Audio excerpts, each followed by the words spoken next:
guys, it's Laura from the Wellness Nook, where I do massage therapy and teach yoga.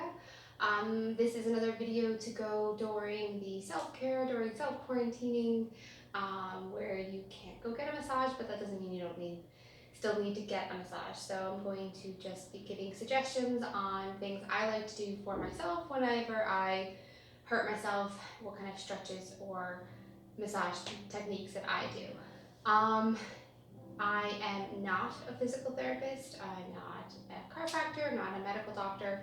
I'm a licensed massage therapist, and these are things that I like to do for myself. I'm not saying that they will definitely work. I'm not saying that you need to do them, but they're just suggestions just to give you some ideas of things to play with. Always let pain be your guide. You don't want sharp pain. You don't want damaging kind of pain. You always want to have if anything, a hurt so good feeling. If there's no good, it's not good. And you want to go with like that medicinal and therapeutic feel. So you always want to go for that, and again, never go past the point of pain or discomfort. All right. Today I'm going to do on calf strain. Somebody was running on a treadmill and felt might have heard a pop and felt discomfort in their calf, more on the medial side, which is common with like more on the inside, which is more common with calf strains.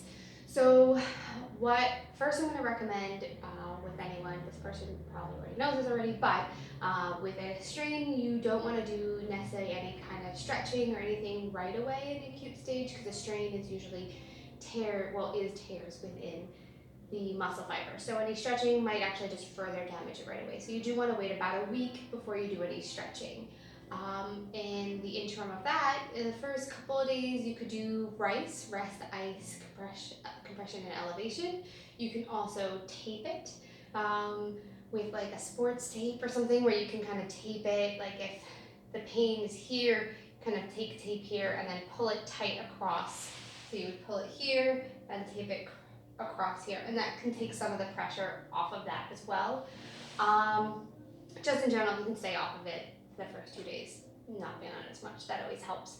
And then from that, the next step would be when anytime you have damage to muscle fibers or any connective tissue fibers or fibers throughout the body, as they start to heal, the connective tissue can kind of get funky, and you want your muscle fibers to stay in the right path, because that's what's going to keep smooth range of motion, keep it from re-injuring itself, and help with that flexibility. So one of the things I would recommend would be self-massage, especially with like a cross fiber friction. So how you would do that is you would want to keep your calf nice and relaxed. You don't want to have it tense in this position, so you want to have a nice relaxed calf, and you're going to kind of feel for where it's tender. You're going to know where it's tender because you know where it doesn't feel so great. So you're going to kind of find that point and then just do like a cross fiber movement. You're going to start with light pressure. If it's painful, if it's not ready to be massaged yet, after like 10 to 20 seconds, if it doesn't start feeling better or like stop getting progressively more painful, then it's probably not ready for massage and you want to wait another day and then try back again. But always going gentle, start feeling how it is, see if your body can adjust in the first 10 to 20 seconds of the massage, and if it starts adjusting to the discomfort, then it's okay. You can start digging in a little bit deeper and just working that area. Now, as you want to do this pretty much every day for about 3 to 5 minutes, whatever you can kind of manage. You can also use your thumb if that's more comfortable, but always go with what's good for you. I probably do my thumb more because it just feels more comfortable. So it's like you kind of grip your leg, and then just press in like that. And that's going to be a little bit easier on my body because I'm using my whole arm rather than my finger tension. And as well as massaging your calf area, you want to massage your feet because the connective tissue that runs down your calf runs over your heel into the ball of your foot. So how I like to massage my feet usually is, again, with the massage ball. You can use a tennis ball, a golf ball, a lacrosse ball is really good, a baseball. You can even use a ball of rubber bands. It's a little bit more challenging, but you can do it. And you're just gonna kind of put it on the ground, you can put your foot on there, and you can then just roll it. Just kind of get all over. If you don't have that, you can also take a frozen water bottle and roll your foot on that. Same thing you would do for like a plantar fasciitis. Just kind of helps open up that plantar fascia. If you don't have any of these things, you could just do basic self-massage with like your thumbs, just kind of pressing into the soles of your feet. And then you can do like stripping down. You don't need any oil or anything. I mean, if you want to get fancy with yourself, you can use oil. You can use it on your whole leg when you're doing the cross fiber. If you got the time, why not make it a little mini spa day for yourself? Now that you've been doing this, say for a couple of days, and it's been about a week since the initial injury, then you can start doing stretching. It's always good to combine strengthening with the stretching, but when you do strengthening, you want to do eccentric contraction, which is the contraction where you're elongating your muscle. So I'm going to show you how to do that. Normally you would use like a stair. I don't have stairs that I can show you on. I have my funky chair thing that I'm going to use. It's a little unstable, so I wouldn't recommend something like this. So you're going to step on it like you always have your stairs, so you have your heels hanging off.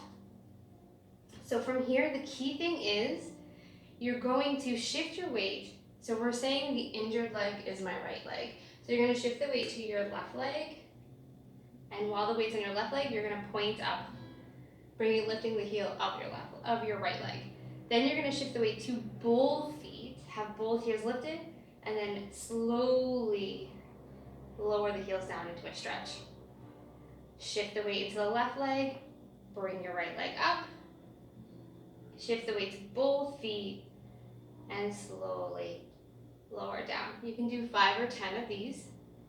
And then as it gets stronger, as you've done this for a few days, when you shift your weight to the left, come up, you can shift your weight entirely to your right and have your right leg do it by itself.